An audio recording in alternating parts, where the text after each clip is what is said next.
By what name are you known? There are some who call me Tim.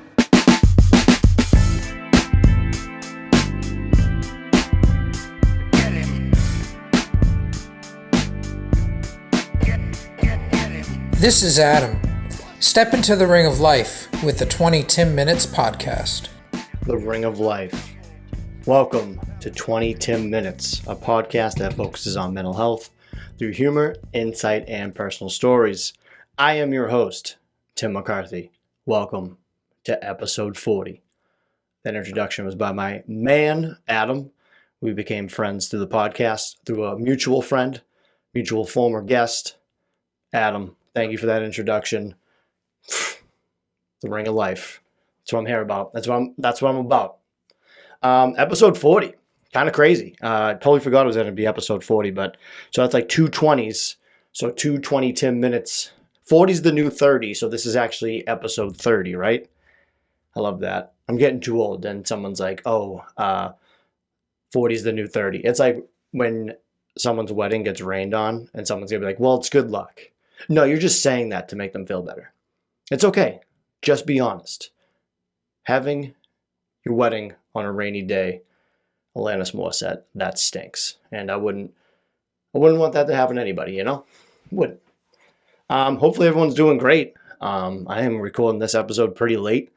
I just got back from New York City. There's a song that not many people remember by AC/DC, and it goes, I feel safe in New York City. Well, that was a lie. I did not feel safe at one point in that trip. I went out there for a bachelor party with my great friend Jimmy. Had an absolute blast. Made a lot of new friends. Talked to a lot of random people. Put my stickers on pretty much everywhere I could. So if anything, I spruced that city up pretty well. Absolute pretty well. But I'll get into that. Announced for this week's guest, I have Stephanie Simpson on, coach, speaker, and consultant. Her background in movement, meditation, trauma, and psychology. She partners with people and businesses, organizations to achieve their greatest potential with the connection between mind, body, and spirit. That was a really good interview. She is very smart, very busy. I don't know how she gets any sleep, but the interview was really good. I love these interviews I have because most of the people are like 10 times smarter than me. And I get to ask like really dumb questions that other people are afraid to ask. Well, not afraid, they just don't know when to ask, but I'm really excited about that interview coming out on Thursday. So yeah, go check it out. Stephanie Simpson. Very good interview. So yeah, got back from New York. I went out there for a weekend for a bachelor party, like I just said. 4-hour drive out there. Me and my new buddy Vin. I met him like once or twice, and something happened where it was just me and him. So it was great. It was like a professional Uber ride with the new guy. But 4 hours to New York, pretty good trip. 4 hours back. Kind of tough. There's supposed to be a hurricane, absolute dud. Named Henry with an I. I wouldn't trust that either. Absolute meteorologist, man. That's the one thing. It's like the running joke. It's like they can be like the one job where they can be wrong like half the time and still keep their job. How does that even work? Like, how do meteorologists know but don't know? They're like, oh, here's the Doppler radar. It's going to be coming. And then when it comes, it's like, no, just kidding. We don't know what that was or where it went. We know so much about everything, but the weather, we're like, whatever. Like back in the day, I always do this. I'm like, yeah, back in like the 1800s or like the late 1800s. I always compare it to that because I think about like John Quincy Adams when there was like a severe snowstorm. They weren't running to the Packy. They weren't running to Stoppies to supply up. They were just wearing wool 365 days a year, walking through snow. Like, they could have got like 50 inches, and then what do? They ran out of logs to keep the fire going, and those people survived. We can barely survive now. I would love to go back in time and just watch that. Like, that was probably the worst use of a time machine, but those are the types of things that keep me up at night. How John Quincy Adams and the family survived snowstorms and the weather. Yeah, man, weather would happen back in the day. You just like, fuck. Like, what do we do? Just got to deal with it. Absolutely got to deal with it. But yeah, going out to New York City, I knew it was going to be anxiety ridden, which actually it wasn't, and I'll explain. But I knew going out because I don't really like big crowds, and New York is very aggressive. I'm aggressive in my own way, but two different beasts. We actually stayed at a hotel that was right near the 9/11 memorial, and that thing is beautiful and obviously sad, but it was really cool. I always find it weird when like people like take selfies in front of it. It's like, yeah, it's not the type of thing to take a selfie in front of. Maybe like a Fenway Park game, take a selfie, but at the 9/11 memorial, that's okay. Just look at everything. Don't need to take a photo. You'll remember it. We all remember it. Just go pay your respects. But it was really cool to see that from the penthouse suite. We were broing pretty hard. It was like the movie The Hangover. Just kidding. We were very polite that whole weekend. But you know what it is too? It's like when I go places with anxiety, if I'm with like my good friends, I feel like I can put on like a show and kind of hide it because I'm making them laugh. It's always when like I'm by myself or very uncomfortable, my anxiety gets to me. But the cool thing about like making new friends is I get to reuse all my jokes. It's the best. It's like doing another stand-up bit in a different city, which I pretty much did with new people. So that made me like feel like I like being the guy that like just goes out and like chats with whoever. Like, you know me. I'm just very obnoxious in the most polite way in the world. But yes. And then another buddy came out. So Pat, shout out to your mom, Mrs. O'Brien. Heard you're a big fan. I gave him stickers, so he owes you stickers. Okay. So go get those. But yeah, we just had a really good time. I was only out there for 2 days, but we did a couple things, you know. We went to the driving range. I don't know how to golf. I don't know how to hold a club. I don't know how to swing. Everyone else had good form, and I was like, hey, can you take a photo of me swinging or a video? And my head was like hanging down like it was too heavy for my body. And then I swing it like a baseball bat. But I never liked golf. Golf is too like slow for me. I need to be like bing, bing, bing. So every shot that I hit was like a curveball or a slider. But I get it. Like, it's like, hey, let's do some beers and do the back nine. I'm like, I'm good. So I'll never go golfing with anybody. I've been on other bachelor parties where like, all right, we're going to go golf. I'm like, I'll be at the casino. Sorry. Because I don't want to put myself in a place where like I'm potentially going to be a wet blanket. Obviously, driving range is totally different. You can just whack the ball a couple of times. You're like, all right, I'm going to go sit down and eat some pretzels. But yeah, just golf. Too boring. Too boring. But it was funny because I was taking my stickers and sticking them all over the city. And there was some good photos I got. But then we'd go out to the bar, and I would get pretty inebriated a little bit. And again, I don't really care of going up to people and talking to them, especially girls. I've always been that of a flirt, which is okay. I wouldn't say everyone's a fan of it. But like even then, I would go up to them, and because like there's guys there with us that are single, and I don't mind getting denied. I got nothing to lose. They're the one who's single. Your loss. But there'd be times I'll be like, hey, I'm not hitting on you, but do you have 20 minutes to spare? Well, let me tell you about something. And it was super funny because I would just hand them out to random people. Like I was walking by and there was like a group of girls. I just stared them all in the eye and like gave them stickers, then just walked away. And there was an old lady on a bench sleeping. And I threw my sticker in her bag. And I want to see her reaction when she woke up to empty that bag, or if she was dead. That would be really sad, but I would probably be the number one suspect. Like, oh yeah, all she had was her food and this one sticker from 10 minutes, and I got people knocking at the door. But bad publicity is good publicity. Is that what it is? I don't know. But yeah, I was sticking those things everywhere and just handing them out. And what's funny was, again, like people thought I was like hitting on them. I was like, no, the song's good. Let's boogie, whatever. And I was talking to one couple, and I was like, yeah, I got a podcast on mental health. And like, she was like all in on it. And we were talking back and forth about our dilemmas, you know, a little bipolar 2, a little eating disorder. We showed off our tattoos to one another, like my little bipolar tattoo I have. I forget what hers looked like because I was pretty much on the verge of not remembering stuff. It was good to like let loose this weekend because I do have to go back to work. So I'm not going to be going hard in the paint anymore for boozing. Which isn't good anyway. Like for me, I just don't like drinking that much because I don't like feeling terrible in the morning. But when you're on vacation a little bit, like hangovers kind of don't happen anymore. I made sure not to take any shots.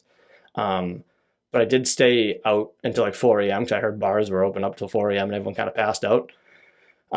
So I lost a couple of people went to the bar, and I left one or whatever. And I shouldn't drink tequila. Tequila is tough. It's tough. Did one of those. I was like, all right, I'm going back. Then on my way back, I'm just like Instagram and my story about New York City, and there was just rats everywhere. I was just screaming into my phone saying how much of a dump New York City was. Like, I should have been stabbed. I might have been. I don't know. I have a big cut on my shin. You know, like when white girls like, oh my God, why did I get this bruise? Like, that's what happened to me. I don't remember getting it. And it was like the first night. Wow, look at these bruises. I don't know how I got it. Yeah, you probably walked into a bunch of shit and fell down the stairs. But I got some good pizza. Love good pizza. Absolutely love it. But yeah, with eating disorders, that's another topic I want to get into. I know I talked with about Mary Grace with the Love Brain, one of my earlier interviews, but I was always thinking about that. Like, no one's mental health is like worse or better than, well, personally, I think some mental health cases are like kind of worse to deal with. But again, you can't compare mental health. It's not a fucking game. But people with eating disorders that can get over them, that's like, they should be really proud of themselves. Like, that's not fucking easy. Like, we eat every day. And some people are like, well, I'm not going to eat because I have body images, or I'm going to binge eat and just throw it up, or take like laxatives and like just get it out of my system. Like, that fucking sucks. Like, I couldn't imagine having to deal with that, like, mentally. You're like, wow, I look like shit, but you look good. I don't know. That one bums me out, but I think the people that can get by it and get the help for an eating disorder, like, that's a fucking win. I gotta find more people to talk to about that, because I don't know anything about. Like, I know bulimia and anorexia. There's got to be other ones too. I know anorexia is the one where I think it's more body image, and like, you don't eat because that's how you feel. And then bulimia, I think, is the one where you get you try to make yourself like throw up because of that. But yeah, I don't even like throwing. Like, oh man, like, I hate throwing up. I throw up so loud, and I haven't thrown up in a long time. That's why I wasn't doing shots really this weekend. But man, I'll wake some people up when I'm shot, because I can't.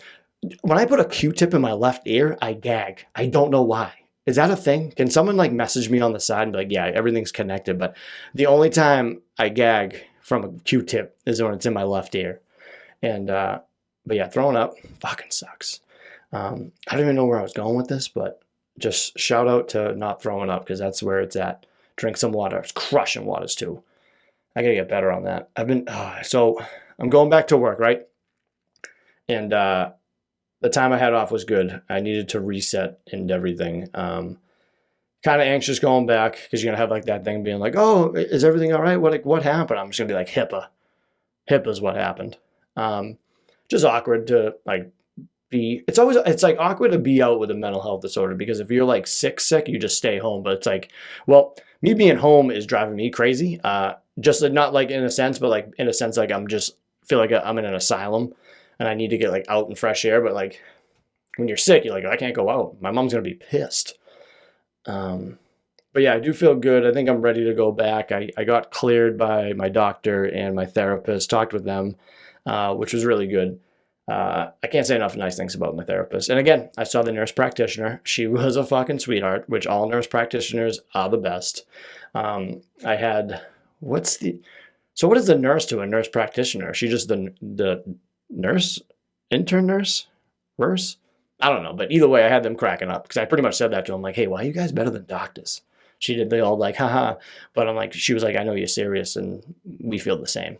But yeah, NPs, love you guys. But yeah, just definitely nervous about going back. Just like, I just don't like those conversations, and I don't have to have those conversations with people. It's like none of their business, but it's one thing that kind of irks me. You know what else irks me too is like, when you do open up to somebody, and I know they're trying, but like when they compare their struggles to you, like, I know like misery loves company, but it's like a different one. It's like, my worst could be your best, and your best could be my worst. You know what I'm saying? Someone said that to me, and I thought that was really smart. And I just it irks me. It's like, well, I'm dealing with this and blah, blah, blah. Like, I ain't you. I appreciate it, and I hope you're getting the help, but I ain't you. So if you do stuff like that, please refrain from that. And you know what, too? Someone put a meme about this. Refrain from commenting on people's bodies when they're like skinny. Like, again, like someone might have anorexia problems, and you're like, oh my God, eat a hamburger. Like, you just don't fucking gain weight from one hamburger, first off, guy. But I think it's fair enough. Like, I don't care what shape your body is. Like, I want everyone to feel confident in their own skin. But if you're going to be like, oh my God, you're like, when people say to me like, oh my God, you're so little. It's like, oh my God, you're so skinny. It's like, okay, you're very large and unhealthy. It's stuff like that. Like, I don't want to say mean things, but I clap back pretty quick. So I feel like it should, like, it is even. It's like, you don't know, like, I might have issues that I don't like being short. I don't like being bald. So it's like, you're going to make fun of my weight. It's like, okay, let's say facts about you. And it doesn't mean you're a bad person, but if we're going to point out the obvious and try to make a joke about it, I'll do it right back. But I try not to be a dick. You know me? Just because a guy does a mental health podcast, it doesn't mean you can't start some shit. Am I right? I feel like I'm going to get a lot of shit for that comment, by the way. No one else was crazy about New York. We had to get fucking, I had to download an app and put my COVID card on there. And like, we had to show people apps to get into places. Like, shit's getting nuts. It's freaking nuts. I thought that was bizarre. This COVID thing right now, huge toss up. Don't know what's going on anymore. Very scared. Not really, but I just don't want to deal with all that shit. But awesome thing that happened to me was I was checking my phone. I was trying not to be on my phone too much, but you know, you gotta stunt on the gram sometimes. 10 minutes on the Instagram. Be sure to follow it. I always talk about them, that application. They don't give me any money for this, but they're a really good app. If you like, say you have Spotify, you have all the music in the way. If you want something like strictly podcast, and plus this is going to help me out if you use it. It's just like all podcasts. And my show for the health and wellness for this week was number one through all the indie podcasts. It just felt like so good to finally like get there, because I was in like the top 20, top 10. And I just kept working and working. So just to see that, even if it's just for the week, fucking awesome. I was very proud of myself. I was almost crying in the club. I was like, I fucking did it. I did it. And they're like, what are you crying about? I'm like, take this sticker, go put it somewhere and never forget me. I'll definitely know if no one took those stickers seriously or threw them away. Because if I don't get one follower being like, oh my God, thanks for the stickers, they're very odd. And the best was when I gave the stickers to some people, like, is this you? And I was like, nah, my name's Tom. 40 Tom minutes. I'm the new 30. Absolutely insane. Absolutely insane. I have a lot of good interviews coming up. I don't want to ruin them. I kind of like just like telling people like week of, because I got a lot of cool ones coming up. A lot of people, a lot of different backgrounds. I always said that. It's like, I love taking on like interviews that I wouldn't say like are tough, but people that aren't really talking about them. I always talk about my girl. Like I'm glad that I talked to Rochelle Rose on early on, because one, it was a great interview. Two, she's a great person. And three, the topic we did was on postpartum. So I always kind of lead with that when I talk to people, because like on the outside looking in, like I'm a big goofball. I mess around, I make jokes, but I can be serious. So that's what this show is about, is being serious with like a smile. Break the stigma by cracking a smile. Am I right? So I showed them, I'm like, hey, I'm a white dude with no kid. I don't know what white has to do with it. I always say that to people. I'm like, I'm just another bald white guy doing a podcast with a beard. You know what I mean? Like, that's the same thing. So I always lead with that. But again, has nothing to do with that right now. But I'm a male with no kids talking about a woman's body in an interview. Like, I was sweating that whole interview. But I appreciate her for taking the time and working with me. And I can use that to help out my podcast, which isn't like, oh yeah, thanks, like you're going to make my podcast good. It's like, no, I wanted to do that. We had a good conversation, and I want to show people that I am serious about taking on pretty much any topic. So I do have like random people reaching out, but if you know somebody that might be a good fit for my podcast for interviews, shoot them a message. I usually do like 15-minute consultations with guests, potential guests. There's only been a couple at it, not deny, but that's always anxiety ridden too, like saying no to somebody. And my buddy Taylor with the Waffle Shop podcast, he was like, hey man, it's your baby. Do what you want with it. I'm like, that's true. And then I didn't do that. I just didn't reply to an email. Yeah, man. I'm going to contact the podcaster that has a shit ton of anxiety, and I can't write an email back or say no to anybody. But yeah, that's funny. But I'm so glad that you guys rocked with me on episode 40. That's kind of a big achievement. 40 is the new 30. So this is technically episode 30. I think. I don't know. One of these days, I'm just going to skip an episode, like number-wise, and just fucking confuse you guys. But I'm not going to mention it. Like, only the diehards will remember because of episode 40. But if I go from, like, episode 62 to 64, don't even say anything. Don't even point it out. Okay? Then I'll know who the real fans are. So keep an eye out on that. But let's finish with this. I was pretty lazy with this, but TV recommendation. I might have done this. I probably did season 1, but I gave it another watch. I think you should leave with Tim Robinson season 2. Season 1 was an A+. I would say this one's more of a B-, but it's fucking funny. The hot dog scene, the guy who can't drive, and the guy that's trying to eat someone's burger is like laugh out loud funny. I'm joking. So I think you should leave season 2 on Netflix. Please watch that so we can make references. One of the buddies that I met in New York, that's pretty much how we talked to each other, was I think you should leave quotes, which is a different language to me. If we can, so yeah, watch that show. Oh wait, did I? Yeah, I definitely recommended it before, but throwback. My brother, growing up, my brother, he still does, like he has a great taste in music. So growing up, I remember him having the Beck album, and I fucking love Beck. I kind of forget about Beck sometimes. So The Devil's Haircut, I remember being really young and just really liking that song. It's like, boom, boom, boom, boom. Go listen to that song. If you don't like Beck, you gotta like Beck. Like, who doesn't like Beck? I just like saying it. Beck, Beck, Beck. Guys, I love you so much. Thank you for rocking with me yet again. 20 minutes. Go to 20minutes.com for more information on your host and the podcast. I still have a shit ton of t-shirts left and a couple hats left. It'd be pretty cool if someone bought some. Yeah, that'd be pretty neat. You can also go to my Buy Me a Coffee, which that's kind of stalling out right now. I'm not like begging, but just keep sharing the podcast. We'll get it out there someday. But you know what I'm gonna say? I love you guys. And have a good one. Get him.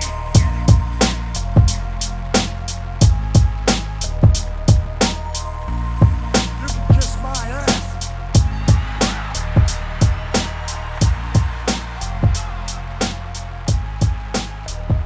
This podcast is not intended to be a substitute for professional medical advice, diagnosis, or treatment. Always seek the advice of your physician or other qualified health provider with any questions you may have regarding a medical condition. If you are feeling suicidal, please dial 911.